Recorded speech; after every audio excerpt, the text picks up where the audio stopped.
बैंगलोर के वेलिगावा के एक अपार्टमेंट से रहने वाले लोगों को सडनली बहुत ही गंदी बदबू आने लगी। शुरुआत में ये बदबू तो फीकी थी, धीरे धीरे करके ये बदबू इतनी इनटॉलरेंट हो गई कि लोगों को शक आया कि कुछ तो यहाँ पर इशू, और ये एक्सट्रीमली गंदी बदबू थी। तो लोगों ने उस बिल्डिंग के लैंडलॉर्ड को कॉल किया। जैसे ही लैंडलॉर्ड को पता चला, उसने उस अपार्टमेंट में रहने वाली एक लड़की, उसकी माँ को फ़ोन किया। तो जैसे उस लड़की की माँ वहाँ पहुँचती है और वो लैंडलॉर्ड सारे मिलके उस दरवाजे को तोड़ देते हैं। जैसे दरवाजे का डोर ये खोलते हैं तो वहाँ पर खड़े सारे के सारे लोगों की आँख फटे रह जाती है।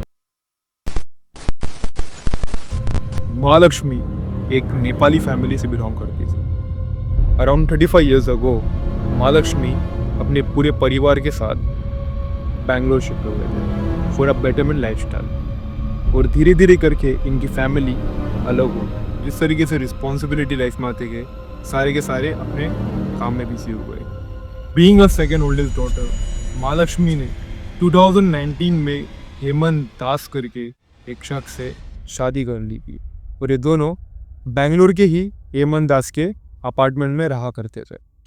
महालक्ष्मी और हेमंत की एक 4 साल की बच्ची थी। महालक्ष्मी और हेमंत के बीच में बिल्कुल जमता नहीं था।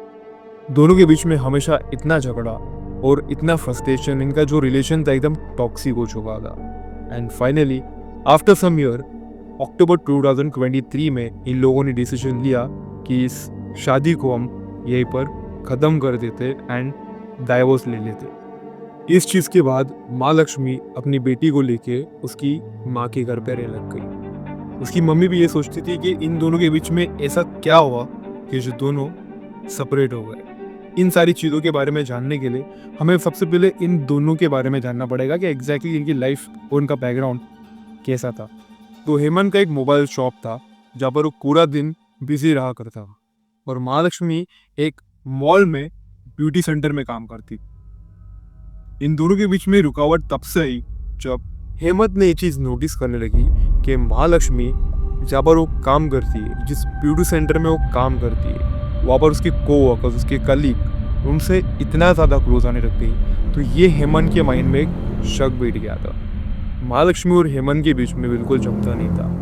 दोनों के बीच में हमेशा इतना झगड़ा और इतना फ्रस्ट्रेशन, इनका जो रिलेशन था एकदम टॉक्सिक हो चुका था। And finally after some year, October 2023 में इन लोगों ने डिसीजन लिया कि इस शादी को हम यहीं पर ख़त्म कर देते एंड डाइवोर्स ले लेते। ये सारी चीज़ों के जानने के बाद भी हेमंत इन चीज़ों को इग्नोर करने लग गया था। और कुछ दिनों बाद हेमंत को एक कलीग के बारे में पता चलता है जो कि महालक्ष्मी के बहुत ही क्लोज है। इस कलीग का नाम होता है अशरफ। बेसिकली अशरफ भी उत्तराखंड का रहने वाला है। इससे महालक्ष्मी अपना घर छोड़ के बैंगलोर शिफ्ट होती है। कुछ इसी तरीके से अशरफ भी उत्तराखंड से बैंगलोर शिफ्ट होता है अपने काम के लिए। और इन सारी चीज़ों को देखने की वजह से हेमंत का शक और बढ़ने लग गया। कहा जाता है कि जो कस्टडी होती है वो माँ के साइड में थोड़ा ज़्यादा होती है, बट यहाँ पर सिनेरियो ही कुछ और था। कुछ 4 महीने बाद ही महालक्ष्मी ने जो कस्टडी थी, जो उसकी बेटी थी, वो हेमंत को दे दी। और कभी कभार महालक्ष्मी अपनी बेटी को मिलने आती थी, जैसे कि 1 हफ्ते में या 2 हफ्ते में अपने बच्चों को मिलने आती थी। तभी आप लोग सोच रहे होंगे कि इन दोनों के बीच में इतनी बुरी चीज़ होने के बाद भी कि महालक्ष्मी बार बार अपनी बेटी को मिलने क्यों आती थी। पर कुछ दिनों बाद महालक्ष्मी अपने माँ के यहाँ से घर छोड़ के वो वेलिगावा के एक अपार्टमेंट में शिफ्ट हो गई। और धीरे धीरे इनके डाइवोर्स को पूरे 1 साल हो गए। और महालक्ष्मी जिस अपार्टमेंट में रहती थी, वहाँ के लोगों का ये कहना था कि महालक्ष्मी लोगों से बहुत ही लिमिटेड मिलती थी। वो कहते थे या कि महालक्ष्मी अपने घर पर रहती थी या मोस्टली वो बाहर अपने दोस्तों के साथ रहती थी। महालक्ष्मी लोगों से इतनी कम सोशलाइज थी कि वहाँ के आजू बाजू वाले लोगों को अभी तक नहीं पता था कि उसके बाजू वाले पड़ोसी का नाम क्या है। कहा जाता है कि महालक्ष्मी के बहुत सारे अफेयर्स थे, और महालक्ष्मी की लाइफ एकदम स्ट्रेट लाइन की तरह चल रही थी, जहाँ वो खुद चाहती थी कि वो किसी के साथ सेटल हो जाए, पर ये चीज़ हो नहीं पा रही थी। एंड लास्ट टाइम महालक्ष्मी को देखा गया था उनकी फैमिली के साथ, जो था 19 अगस्त, जो वो अपनी फैमिली के साथ रक्षाबंधन सेलिब्रेट कर रही थी। एंड आफ्टर दैट महालक्ष्मी के फ़ोन से एक आखिरी बार कॉल किया गया था, जो था 2 अगस्त को। महालक्ष्मी की अपार्टमेंट के बाजू में रहने वाले लोगों को भी धीरे धीरे इस चीज के बारे में शक होने लगा कि महालक्ष्मी आखिरकार है का। बट महालक्ष्मी लोगों से ज्यादा सोशलाइज नहीं थी, जिसके कारण लोगों ने भी इस चीज पे ध्यान देना कम कर दिया। But suddenly that thing got dark and worst 24 सितंबर को, जब उसके अपार्टमेंट से एक गंदी सी बदबू आने लगी। शुरुआत में बदबू इतनी लाइट थी तो लोगों ने इतना ध्यान नहीं दिया, एंड ये जो गंदी सी बदबू थी ये सिर्फ और सिर्फ महालक्ष्मी के अपार्टमेंट के बाहर से ही आ रही थी। देन दे डिसाइडेड हम इधर के लैंडलॉर्ड को कॉल लगाते हैं। तुरंत ही लैंडलॉर्ड वहाँ पर आता है एंड सबसे पहले महालक्ष्मी की माँ को कॉल लगाता है। महालक्ष्मी की मॉम बाय डिफॉल्ट उनके पास एक की होती है, वो भी खबर आ जाती है। और जैसी वो वहाँ पूछती वो की से दरवाजा खोलते हैं एंड इनके साथ कुछ नेबर भी होते हैं। आधे नेबर तो पीछे हट जाते जब उन लोगों ने अपने आंखों से सामने देखा दृश्य। It was damn terrible. बिना टाइम वेस्ट करते हुए वहाँ के लोगों ने तुरंत पुलिस को कॉल लगाया। जैसे पुलिस उस अपार्टमेंट में पहुंचती है, सारे लोगों को बाहर भेज दिया जाता है एंड सारे घर को चारों ओर से सील कर दिया जाता है। और उस अपार्टमेंट से इतनी गंदी बदबू आ रही थी कि पुलिस वालों को भी तुरंत वहाँ पर खड़े खड़े वॉमिटिंग हो जाती है। And it was a worst scene. जितने भी बॉडी पार्ट्स थे, हर घर के कोने कोने में आधे से आधे बॉडी पार्ट्स पड़े थे और घर की दीवारों पे छींटे पड़े थे ब्लड के। बिना वक्त गवाए हुए पुलिस वालों ने तुरंत ही फॉरेंसिक लैब वालों को कॉल लगाया। सारे के सारे फॉरेंसिक लैब वाले वहाँ पहुँच के उसके बॉडी के हर एक पार्ट्स को चेक करना शुरू कर दिए। एंड उनकी एक नज़र गई एक फ्रिज पर जो कि आधा खुला हुआ था। एंड जैसे ही उन्होंने वो फ्रिज ओपन किया, उसके अंदर बहुत सारे बॉडी के पीसेस कटे हुए पड़े थे और साथ ही साथ उस बॉडी के पीसेस पर बहुत सारे कीड़े लग चुके थे। फोरेंसिक लैब की रिपोर्ट के हिसाब से महालक्ष्मी की डेथ अराउंड 90 डेज पहले हुई थी और इसी की वजह से उसकी बॉडी पर से बहुत सारी गंदी बदबू आने लगती थी। अब बात आती इन्वेस्टिगेशन की। पुलिस वालों ने तुरंत इन्वेस्टिगेशन शुरू कर दिया था एंड सबसे पहला जो शक जाता है वो जाता है हेमंत पे, जो कि महालक्ष्मी का हस्बैंड था। पर लैब वालों के हिसाब से एंड पुलिस वालों के इन्वेस्टिगेशन के हिसाब से उन लोगों को ये कन्फर्मेशन था कि हेमंत इस चीज़ को कर ही नहीं सकता है। जो टाइमिंग निकाला गया था, जो डेट निकाला गया था, उस वक्त हेमंत महालक्ष्मी के घर पर गया ही नहीं था। एंड कड़ी पूछताछ करने के बाद हेमंत ने पुलिस वालों को बताया कि महालक्ष्मी का एक बहुत ही खास दोस्त था जिसका नाम था अशरफ। एंड आफ्टर ऑल इतना सारा इन्वेस्टिगेशन करने के बाद भी ये पता चलता है कि अशरफ ने भी महालक्ष्मी का मर्डर नहीं किया है। Then who was it? किसने किया था इस murder? Then who was there to kill Mahalakshmi? ये एक बड़ा क्वेश्चन मार्क पुलिस वालों के सामने था।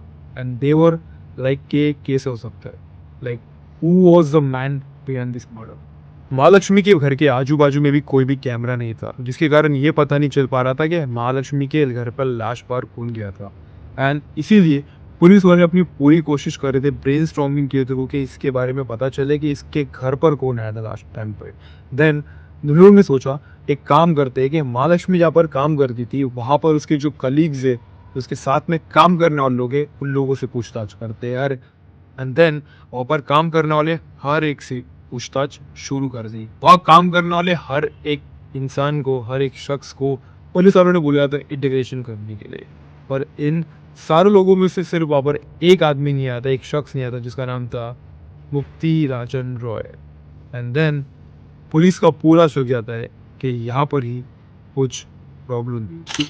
पुलिस वालों को महालक्ष्मी के वर्क प्लेस से एक और एक इन्फॉर्मेशन मिलती है। ये पता चलता है कि महालक्ष्मी का एक भाई है। बिना वक्त वेस्ट करे पुलिस वाले उसके पास पहुंच जाते हैं, जो कि बैंगलोर में ही रहने वाला है। पुलिस वालों के पास बिल्कुल टाइम नहीं था इस चीज़ों पर टाइम वेस्ट करना, तो पुलिस वाले सख्ती से पेश आते हैं और उसे इस तरीके से पूछते हैं, ब्रेन स्टॉर्म करके, डरा के। एंड देन वो सारी चीज़ें बता दे। उसने कहा जैसे ही महालक्ष्मी का मर्डर होने के बाद मुक्ति ने उसके भाई स्मृति को कॉल किया एंड उसने सारी की सारी चीज़ों से बता दी। एंड उसने ये भी उसे एडवाइस दी कि तू भी इस जगह को छोड़ के चला जा, वरना हो सकता है कि पुलिस वाले उसे ढूंढने के बावजूद तेरे घर पर भी आ सकते हैं। एंड देन उसने उससे कुछ पैसों के लिए भी मांगा था स्मृति से। एंड देन पुलिस वालों को ये शक होता है कि अभी ये मुक्ति है का, बिकॉज वो अपने लोकेशन पर था नहीं। देन पुलिस ने उसके मोबाइल नंबर को ट्रैक किया एंड तब पता चलता है कि मुक्ति का जो लास्ट लोकेशन बता रहा था वो था वेस्ट बंगाल में। पुलिस वालों ने 3 टीम तैयार की थी वेस्ट बंगाल के लास्ट लोकेशन पे जहाँ पर मुक्ति था। वहाँ पहुँचने के बाद पुलिस वालों को फिर से कोई सबूत नहीं मिलता है। मुक्ति वहाँ पर से भाग चुका होता है एंड उसके पहले जो लास्ट लोकेशन था ओडिशा के हदरक गांव में। जब पुलिस वहाँ पहुँचती है तो मुक्ति के कुछ दोस्त एंड रिलेटिव्स वहाँ थे एंड वो कहते जब तक पुलिस वाले यहाँ पर पहुँचते तब तक बहुत ही ज़्यादा लेट हो जाता है। इन वहाँ के लोगों से एक खबर मिलती है कि मुक्ति इस दुनिया से जा चुका है। ही कमिटेड सुसाइड एंड उसी के सुसाइड जहाँ पर उसने किया था उसके नीचे उन्हें एक नोट्स मिले थे जिसमें मुक्ति ने सारी चीज़ें एंड रीज़न बताया था कि उसने सुसाइड क्यों किया है। उस नोट में ये लिखा था कि मुक्ति बहुत ही क्लोज था महालक्ष्मी के एंड महालक्ष्मी एंड इन दोनों की बिल्कुल नहीं जमती थी बिकॉज उसने ये मेंशन किया था कि महालक्ष्मी बहुत ही एग्रेसिव टाइप की लड़की थी एंड बहुत ही मनी माइंडेड टाइप की लड़की थी जो इतने जल्दी गुस्सा कर देती थी कि वो इतनी पागल हो जाती कि कभी कभी मुक्ति को काटने लग जाती थी या उसे मारने लग जाती या उसे नोचने लग जाती। अभी आप लोग सोच रहे होंगे कि ये दोनों साथ मिले कैसे। एक्चुअली हेमन के अलग होने के बाद मुक्ति और महालक्ष्मी साथ में कुछ 6 महीने से रिलेशन में थे। बॉडी उसके सामने पड़ी थी। जिस तरीके से उसने महालक्ष्मी के सर पे वार किया था तब उसकी डेथ ऑलरेडी हो चुकी थी एंड अब इसके बॉडी को डिस्पोज करने के लिए उसे कोई ऑप्शन नहीं मिल रहा था तो वो तुरंत ही नज़दीक के एक शॉप में जाके एक चाकू को खरीद के लाता है जो कि CCTV कैमरा में भी आया है एंड महालक्ष्मी के बॉडी के कई सारे पीसीस करके उसे काट कर फ्रिज के अंदर छुपा डालता है एंड वहाँ से दरवाज़ा को लॉक करके निकल जाता है। फाइनली ये केस यहीं पर ख़त्म हो जाता है and there was no one जिसे पुलिस सजा दे। इस स्टोरी से दोस्तों हम एक चीज़ सीखते हैं कि अपने गुस्से को कंट्रोल में रखो। If you are in relationship think and then go and अगर आपको लग रहा है कि आप लोग कंटिन्यू नहीं कर सकते हो या कुछ प्रॉब्लम्स है तो लैक ऑफ कम्युनिकेशन हो जाता है रिलेशन के बीच में तो उस चीज़ों को बात करके सुधारो। किसी से हेल्प लो। किसी से हेल्प मीन्स कि अपने फैमिली वालों को पूछो या कोई एक गार्डियंस होता है उनसे पूछो एंड इन सारी चीज़ों को स्टेबल बना के चलो जिसके कारण आपके लाइफ में ऐसे बैरियर्स ना आए। सो आई होप कि आप लोग भी खुश रहो एंड एक happy life happy relationship and till the end keep a smile on your face जिंदगी निकाले। सो ये एक अवेयरनेस के लिए जो वीडियो मैंने बनाई है and this was a real story. If you like my video so please you can support me. मुझे हेल्प करो आगे बढ़ने के लिए। I will try my best कि इस सच स्टोरी जिसमें हमें सीखने भी मिले और इन्फॉर्मेशन भी मिले। Thank you so much. जय Shri Ram. Have a good day.